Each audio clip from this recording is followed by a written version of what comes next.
Sarinady ny ataon'ny fitondram-panjakana manoloana ny fivarotany sasany ny Villa Elizabeth. Hoy Andriamatoa Ramanatsoa Benjamin izay minisitra misahana ny tetikasan'ny filoham-pirenena sy ny fanajarinany tany ary ny fampitaovana ny M2 paty no anafoezana izany rehetra izany. Efa nisy hoy ity tompona andraikitra ity ny fepetrany raisina ary tokony hisy vokany izany. Tsy azo adinoina ihany koa anefa dia fananam-panjakana ity nisy ny varotra ity. Dia hoe tonono hoe zay tokony antoko amin'ny fivarotana fa ireo le nitatana teo alohanay ny zava-misy dia tsotra efa nandray fepetra dia ny fitondram-panjakana tamin'ny alalan'ny famoahana an'le arrêté zany izay manafoana an'le titre.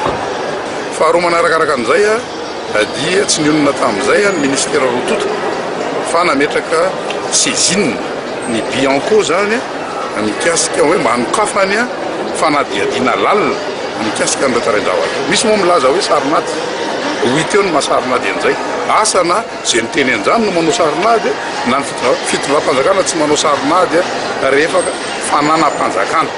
fananam-panjakana zavatra fananany rehetrarehetra zany adidin'ny fitondram-panjakana no miaro ny fananam-panjakana zay ary eo anatin'izany hoe fiarovana fananam-panjakana zany dia tsy misy toerana ho ana sarinady zany hita eo ny toerana.